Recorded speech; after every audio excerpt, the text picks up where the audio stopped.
Olá, meu povo, tudo bem com vocês? Bom, estamos começando aqui o nosso comentário da prova da EBSER, agora do último final de semana, a prova da EBSER lá de Uberlândia, prova de enfermeiro. Eu sou o professor Paulo Henrique, professor de Raciocínio Lógico e Matemática, aqui do Rômulo Passos, e a gente vai comentar 5 questões dessa prova.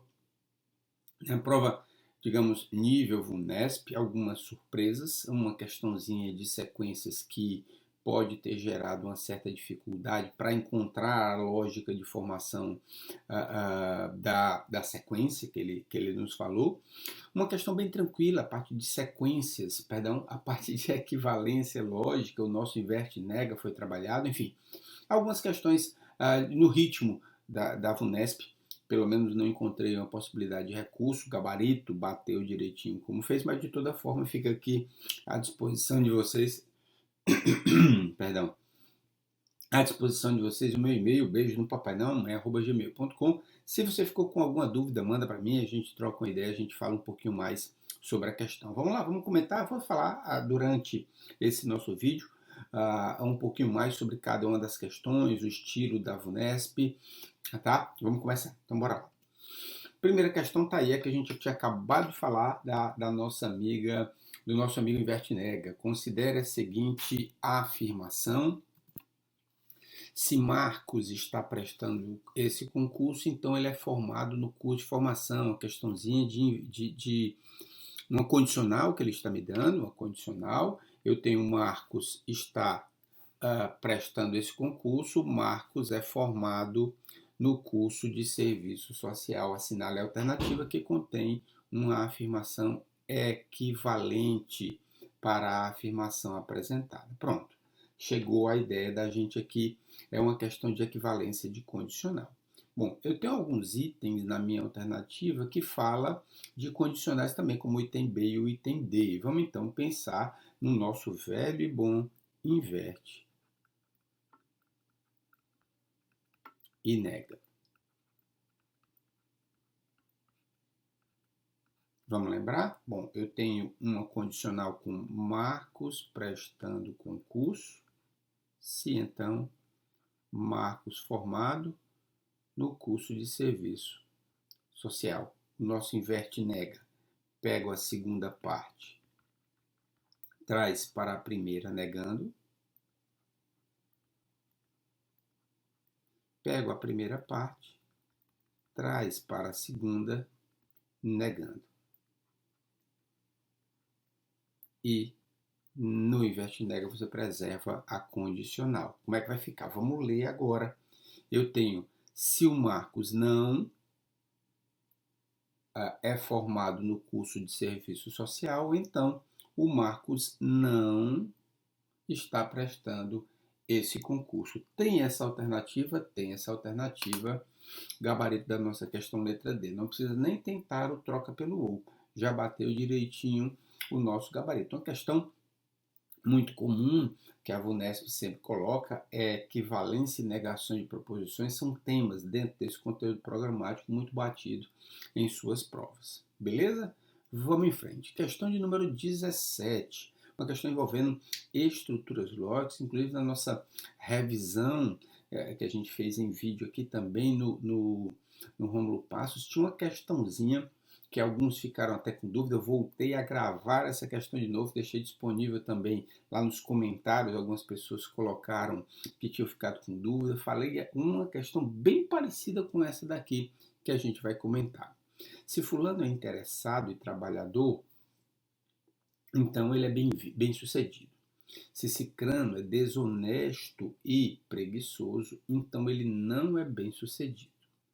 Sabe-se que fulano e cicrano são bem-sucedidos. Logo, é verdade que... Bom, vamos dividir a questão em duas partes. Primeiro, a gente vai falar um pouquinho, né, da resolução, logicamente, mas depois a gente vai fazer aquele link ao nosso vídeo, né, das questões resolvidas da VUNESP.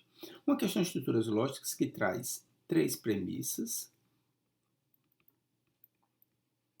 A premissa 1 é um se então, a premissa 2 é um se então, a premissa 3 é um e. Se então e e. Bom, se o fulano é interessado e o fulano é trabalhador, então o fulano é bem-sucedido. Primeira leitura até aqui. Vamos agora para o cicrano.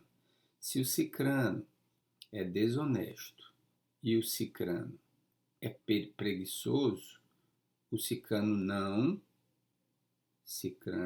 bem-sucedido. Tá aqui o nãozinho, ó. A gente trouxe o não lá para dentro também. E por último, fulano e cicrano são bem-sucedidos. Fulano bem-sucedido, cicrano bem-sucedido.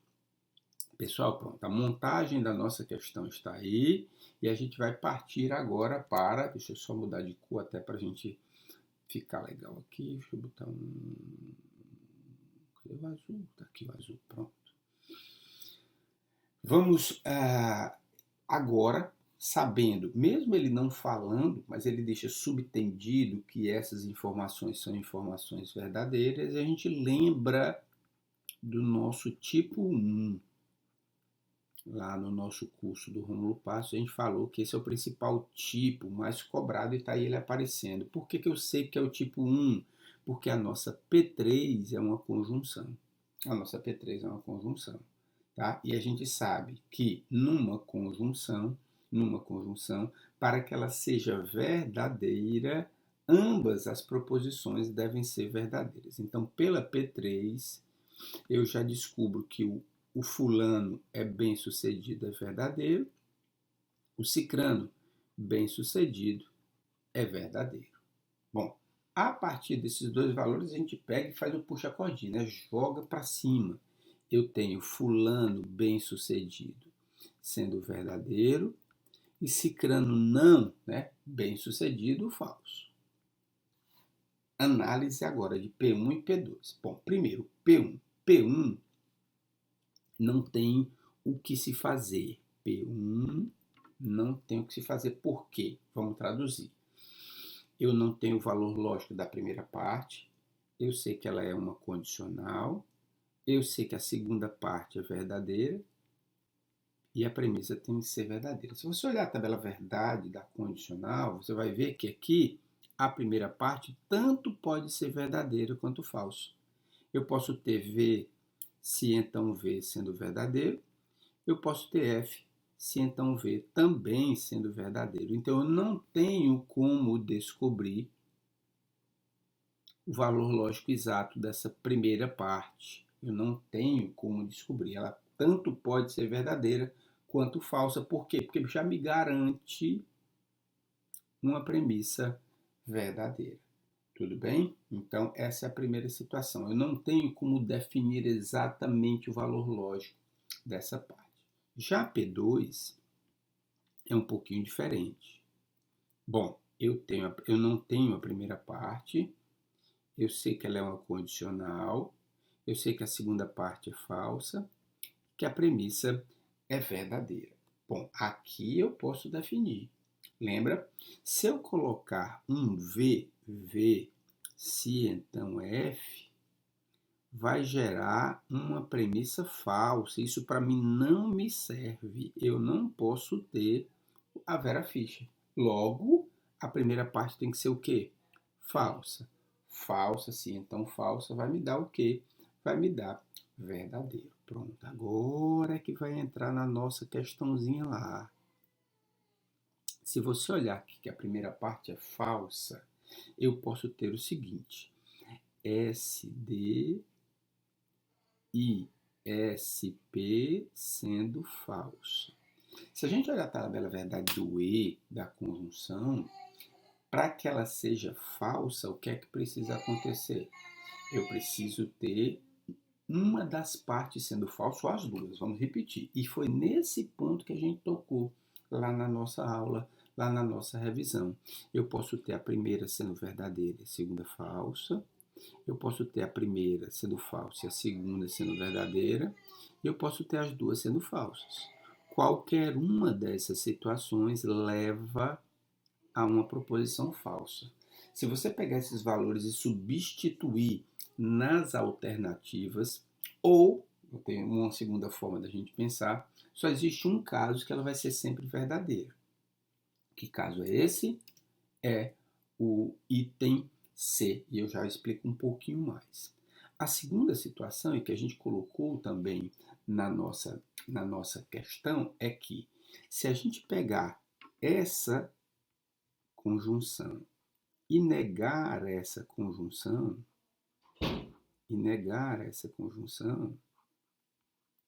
quando eu nego uma proposição falsa, ela vai ficar o quê? Verdadeira.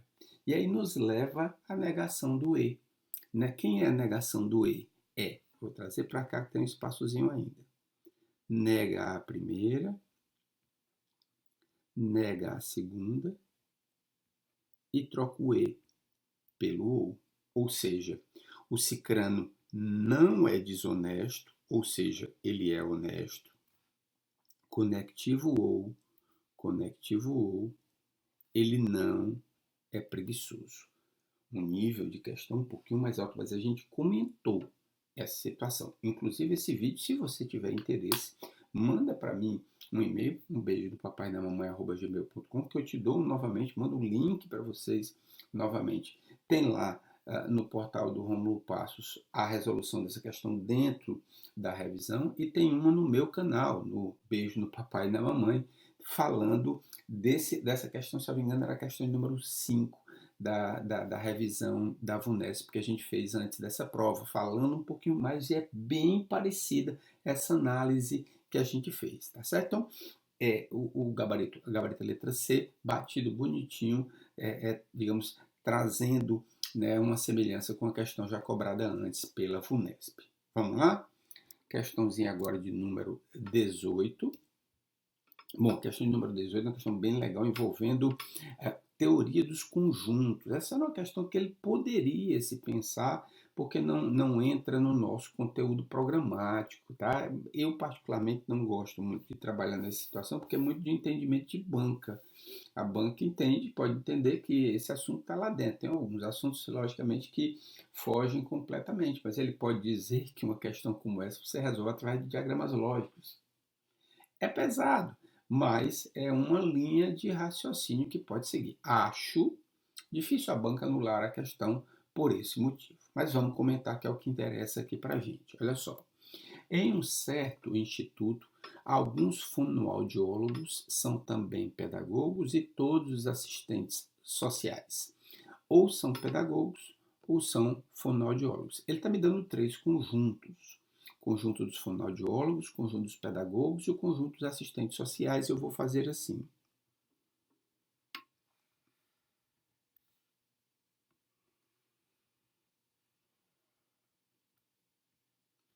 Está aqui meus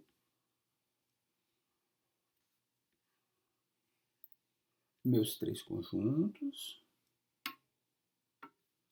O fonoaudiólogo, o pedagogo e o assistente social.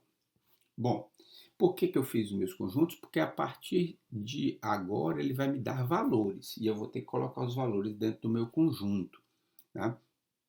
Conjunto universo são 18 profissionais, e aí eu vou começar. 3 apenas fonoaudiólogos, eu vou botar 3 direto, são apenas, não tem qualquer interseção. 4 são apenas pedagogos, 4.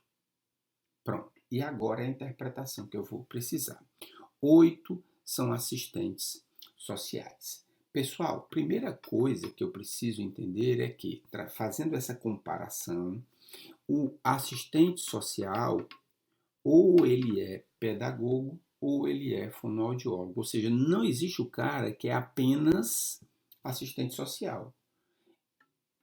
Ou ele é, como ele próprio está dizendo, pedagogo e assistente social, ou fonoaudiólogo ou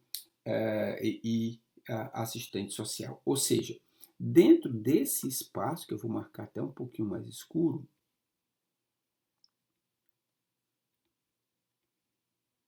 dentro desse espaçozinho aqui, ele está se referindo aos 8 que ele colocou aqui, de novo, porque eu não posso ter o cara apenas assistente social. Ele tem que ser assistente social pedagogo, assistente social fonoaudiólogo.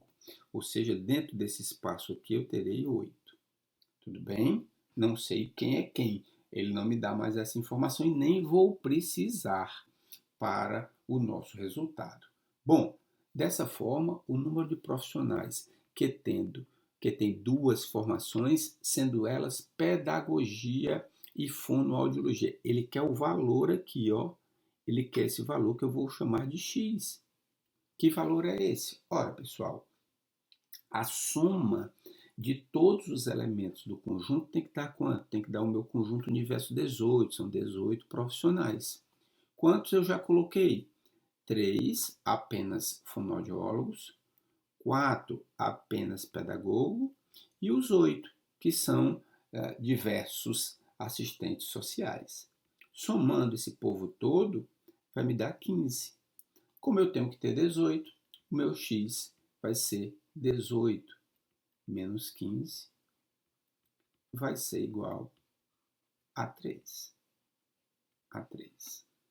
Gabarito da nossa questão, letra B, também batido pelo nosso gabarito preliminar oficial.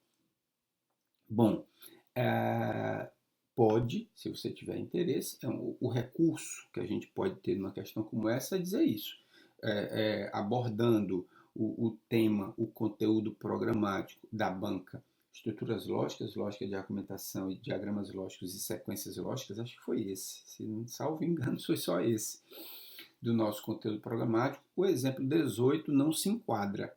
Acho, de novo, difícil a banca anular uma questão por conteúdo fora do conteúdo programático, mas é uma tentativa. Acho que ele vai negar esse recurso, mas de toda forma fica aqui a dicasinha, tá bom? Vamos lá para o 19 também, uma questão de sequências lógicas.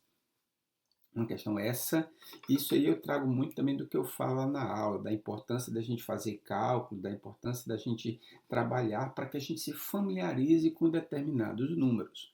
Bom, uma questão de sequências lógicas, vamos ler primeiro. Os 7 primeiros algarismos de uma senha bancária são 6, 4, 1, 2, 5, 2, 1. Os 8 algarismos dessa sequência, dessa senha, podem ser separados na ordem em que aparece em números de 2 ou 3 algarismos, formando um padrão único justificado nos 8 algarismos. Dessa forma, o último algarismo da senha é... Bom, traduzindo o que ele me diz, ele tem uma senha,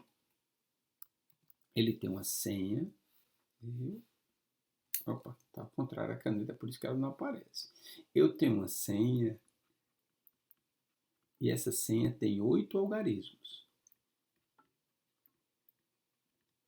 Desses 8, ele deu 7.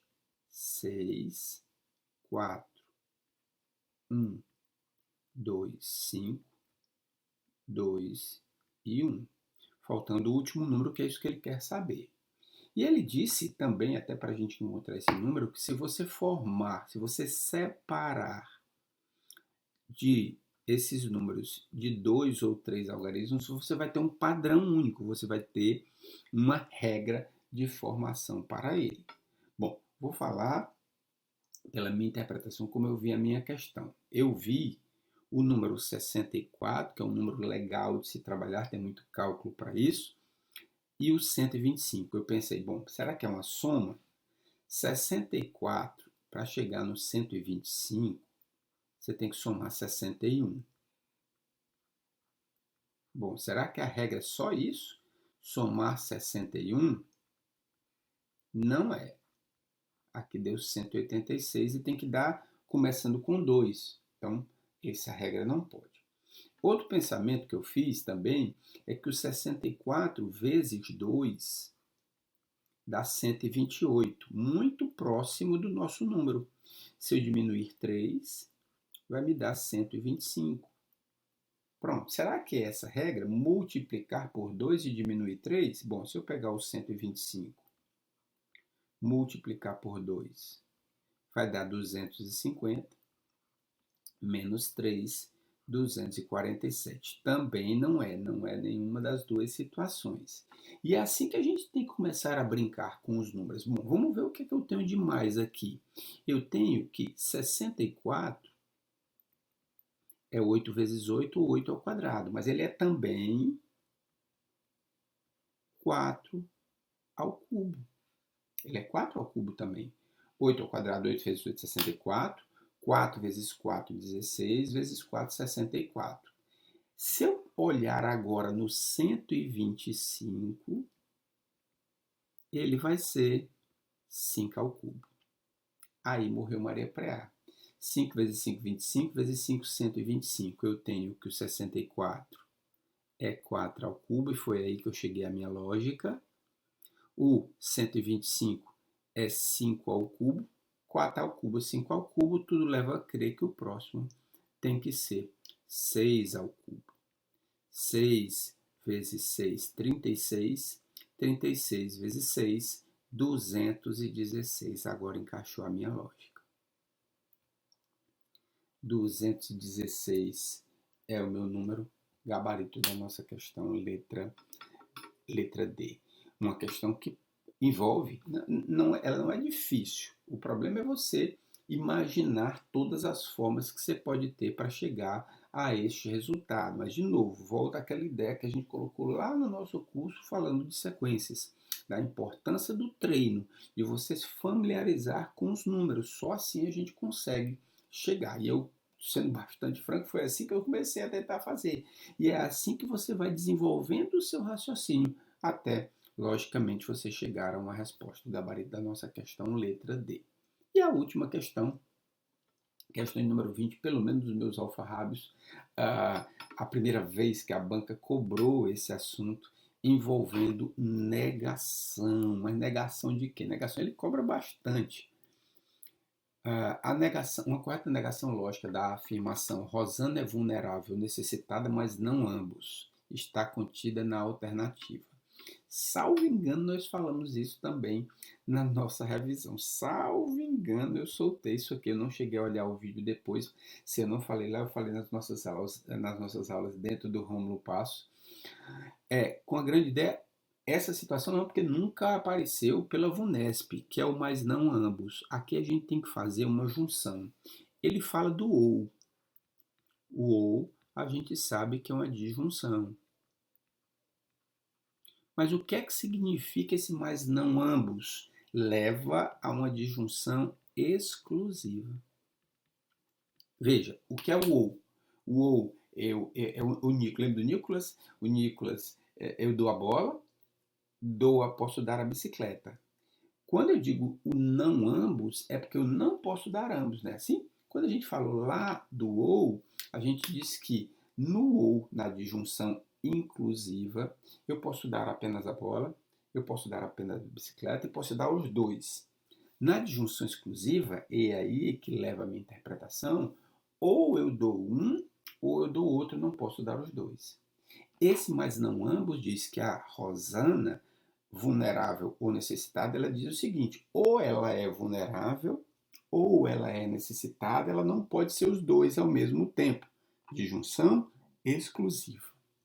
Perfeito? Perdão. Ou seja, ele quer a negação de uma disjunção exclusiva. De novo, pelos meus alfarrábios, eu tenho acho que mais de 200 páginas só de questões da VUNESP, e dentro dessas questões ele nunca falou nesse mais não ambos, pelo menos nesse meu banco de questões, mas sem problema.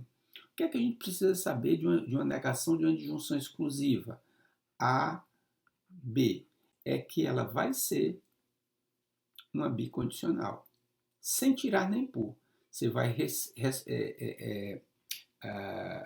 colocar, você vai manter a primeira proposição, você vai manter a segunda proposição e vai apenas mudar o conectivo de ou para a bicondicional. A negação do ou é bicondicional, sem tirar nem pôr, você mantém as duas proposições e troca o seu conectivo. E, só como por amor ao debate, a negação da bicondicional é o ou, sem tirar nem pôr. Repete ambas as proposições e troca apenas o conectivo. Então, quem são as minhas proposições? Rosana, vulnerável. Rosana é necessitada. Você tira esse ou, essa ideia de ou que ele te dá e coloca o se e somente se, gabarito da nossa questão letra A também batidinha. Uma regra bem tranquila, mas porém muito pouco usada, e o que é interessante. Agora, se eu não me engano, na última prova da EBSER, não lembro de qual prova foi, que a banca foi BFC, ela cobrou o OU. Ela cobrou a disjunção exclusiva na nossa prova, acho que foi inclusive a prova de enfermeiro também. Então, duas bancas diferentes trazendo na essência a mesma questão. Se alguém fez EBSER nacional, pode ter tirado essa daí de letra na nossa prova. Perfeito, pessoal? Olha só, a gente finaliza aqui a nossa resolução da nossa prova. Mais uma vez, se você ficou com alguma dúvida, quer trocar alguma ideia com o PH sobre as questões comentadas, manda um e-mail para beijonopapaidanamamãe@gmail.com, que a gente troca aí, te doa pelo menos a minha posição, que não é uma verdade absoluta, mas a gente pode comentar um pouquinho mais para a nossa questão. E a gente volta a qualquer momento aqui também na plataforma do professor Rômulo Passo com mais assuntos de raciocínio lógico e matemática. Beijo no papai e na mamãe.